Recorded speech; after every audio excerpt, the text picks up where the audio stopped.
Yo. Hey, Mountain, how's it going? What's going on, dude? Hey, nothing much. Can you hear us all right? Yeah. Can you hear me okay? We actually got everybody here. We're just all sitting around the phone on speaker, so if it messes up or something, just let us know. Right on, man. Right on.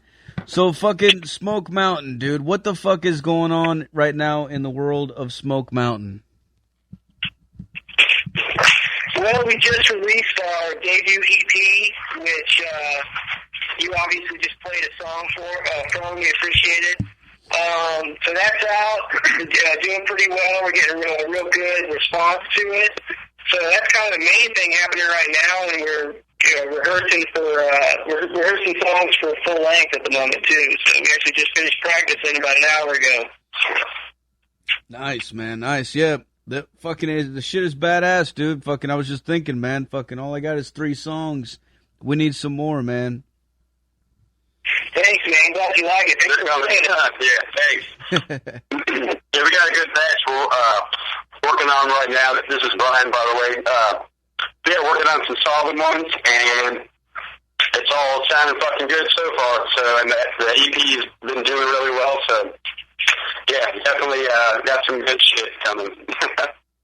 Hell yeah, dude. So, for people out there that don't know, how long have you guys been doing this, and exactly how did this band get started?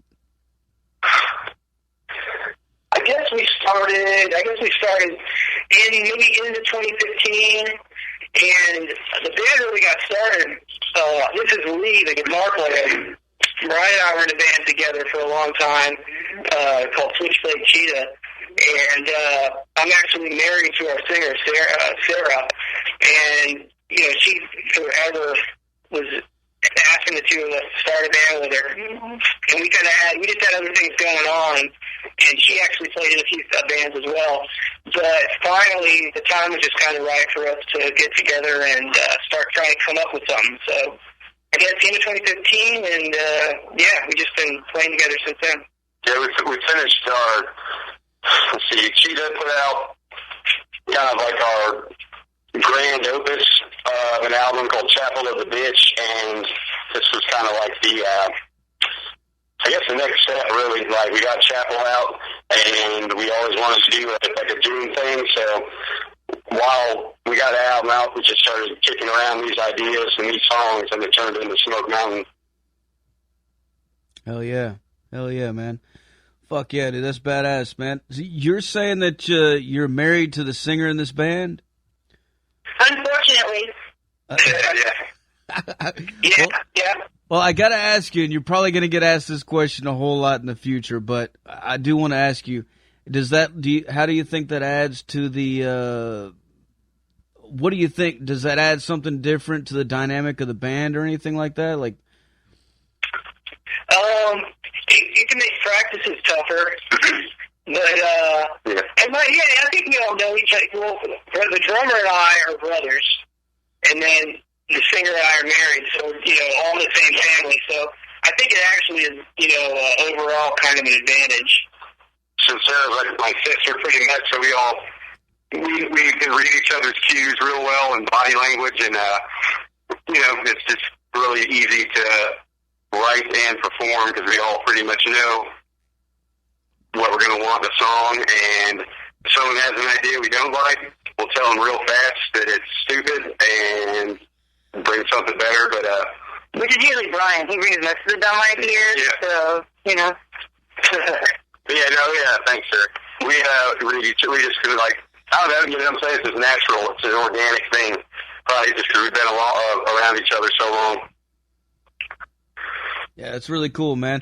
Now that I think about it, like I can't tell you how many times I've heard bands talk about being in a band. It's like being in a marriage with fucking 4 or 5 other different people.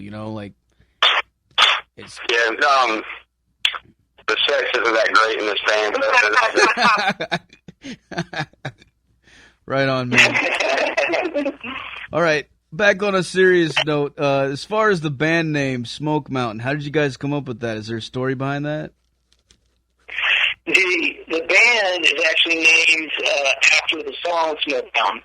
So we were kind of trying to come up with a, forever we were kind of shooting different ideas around, and then I wrote this song, Smoke Mountain, and it's kind of a process of us not being able to think of anything else, so we kind of got stuck with it, but I think we're all happy with the way, a lot of times when the songs, like, we don't ever go into writing a song really ever being like, this is what the song is going to be about, and it will be called this. We'll just, like, start picking lyrics around and stuff and see what the vibe of the song is. It'll, just take on a life of its own from there. Pretty much that's how every song goes down, and we just start thinking of, like, for example, Smoke Mountain, we start thinking of what would, like, shit we would want to see song titles, like, on an album, just cool shit that, like, sounds badass and doomy and stuff, and Smoke Mountain sounded perfect, so it's usually the way it goes with all that stuff. And then that Arby's sandwich came out, and it was so fucking good, we just couldn't, I forgot it. No Barstool. It's real big.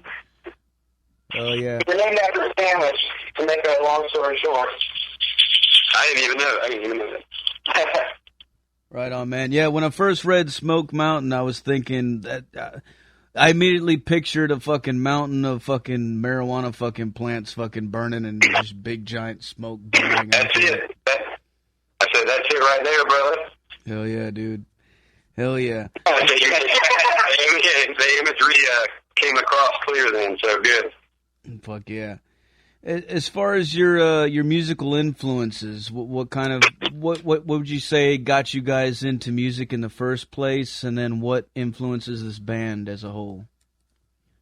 Well, I guess Greg and I don't even know. I guess we just, parents were into music, just into all sorts of stuff since we were kids, like just all sorts of stuff, and then, the classic story, started having bands and stuff, and like we had a band when I was 10, he was 14, and recorded an album and stuff.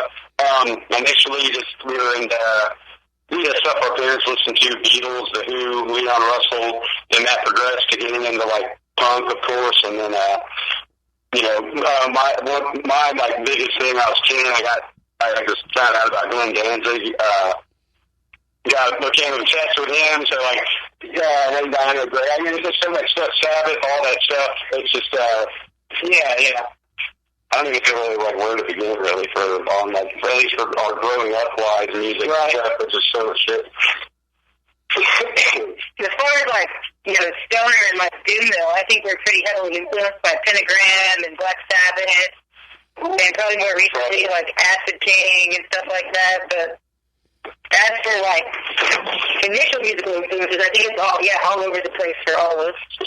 Yeah, definitely. And also, in regards to the band, like Sarah was saying, pretty obvious, Pentagram, Sabbath, I like Trouble a real lot.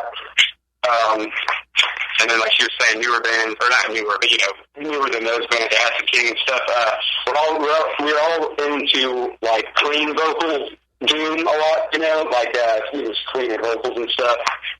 Just really raw stuff. So as far as the band goes, probably obvious when people listen and shit. And, yeah. So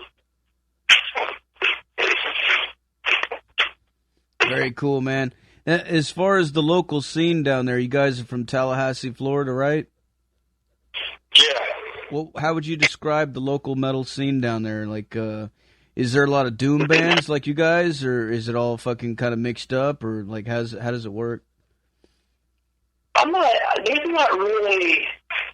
Tallahassee does not have a very vibrant local music scene. Yeah, it used to have a bigger one. It's got a pretty decent like kind of punk, post-punk, alternative, like house show kind of scene, but that's not really like, you know what I'm saying? Like that's not our thing. So metal-wise or doom, I'm sure there are some metal bands that are probably good here. I haven't heard them. So doom-wise, there I really like.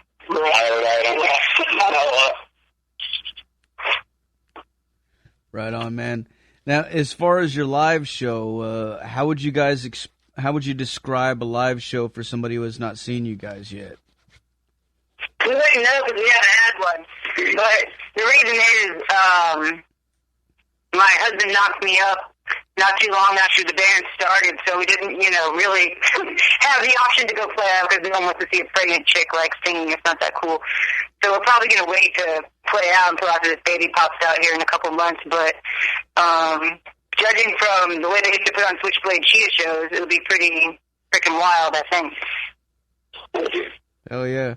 I don't know, man. You never know. That might start a fucking thing. I'm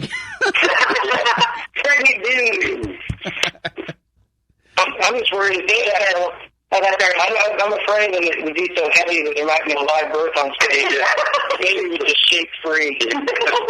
Hell yeah, man. Hell yeah. A glowing 666 on his forehead. Fuck yeah. All right, well, right on, man. Well, as far as your band links and stuff like that, for people that want to check more about you guys out, get some merch and shit like that, man, where can they go? So to purchase our EP, go to smokemountaindoom.bandcamp.com. And then to get to our Facebook page, you can either just search Smoke Mountain on Facebook or go to smokemountaindoom.com. So we currently got, at the Bandcamp side, we got digital downloads and physical CDs. And pretty soon, we're waiting for the shipment to come in, but we're going to also have buttons and stickers. So you get yourself some Smoke Mountain merch. Going fast. Oh, yeah. And yeah, also, there's a cassette label called Hellas Records out of Indonesia. They're going to be releasing a limited edition cassette version of our EP, I think, within the next month or so. So that label, Hellas, that's doing the limited tape release, they have worked with Southern Lord Records. They put out a really cool limited cassette version of Sweet Dope Smoker, and they put out some Goat Snake stuff and some other pretty cool shit. So we're really excited that they wanted to do a little special version for us there. That sounds fucking cool, man. Right on. Well, listen up. I got a fucking crazy question coming from some crazy motherfucker in the chat room right now. He doesn't want you to know who he is. He says that you'll know who he is, though, when I ask this. He wants to know, he says, word on a few doom metal forums is an epic tale that you once got strong-armed, removed, and nearly killed by a bunch of angry orange chicks at the infamous Chi Omega sorority house in Tallahassee, where Ted Bundy struck. While you were being filmed there for a documentary about people who collect items from serial killers, is the legend true? Or just internet rumor? What's the story behind this, and who is your favorite serial killers? My friend Eric and I, he works for a website called Serial Killers Inc. It's his website. And he sells there's no memorabilia, letters, art, personal artifacts that belong to or are from serial killers. I'm a true crime enthusiast, and he was visiting Tallahassee. He and I were being filmed for, I'll make it quick, filmed for a documentary. We went to the Chi Omega sorority house, which was where Ted Bundy's most infamous slayings happened, and we were trying to, we did get some shots there. We're being filmed, and then, then some orange, disgusting, revolting sorority girls with gigantic, Oompa Loompas with giant tits came out and basically said they called the cops, so we had to get out of there. But we got the fucking footage. And then I think you say who were my favorite serial killers. I'm trying to make it quick. Since the public is asking, Ted Bundy, Danny Rowling, Jerry Ridgway. I'm going to keep it to a low five. Fucking, who am I really into? The East Area Rapist, too. It's a cold case. And then, you put me on the spot, man. I'll wrap it up and say, for the time being, Andre Chikatilo. That's my five right now. It usually changes. Thank you very much. Fuck yeah, man. Fuck yeah. Any acid bath fans? What's that? Any acid bath fans? Acid bath? Yeah, I dig acid bath. Fuck yeah, dude. Fuck yeah. I don't think they don't really like. I don't think they've ever gotten to. I don't think Lee and Sarah have really heard it that much, but I dig them for sure. Right on, man. Yeah, the Ted Bundy fucking thing, that definitely reminds me of that album cover that they did. Which one? Oh, I think, I think when the kite string pops, I think that's actually a John Wayne Gacy painting. That's the one with the one with the Gacy painting on it. They got lots of. Yeah, that's a great album too. When the kite string pops. Fuck yeah. Well, one of my questions that I always ask everybody on the show is what's some of the craziest fucking things that you've seen while being in a band or on the road or whatever. But I don't know, like that may have fucking already answered that question. I don't know, is there anything else that's fucking fucked up that you can think of? Let me see. That also would have gone. Yeah, I don't want to like incriminate myself or anything, so I don't know. Maybe I mean, I don't have any like fantastic, like I'm not gonna make something up. You know what I'm saying? It sound cool. Just like I've seen like like really intense like real life violence. You know, not saying I was a part of it or wasn't. You know, that's all for speculation.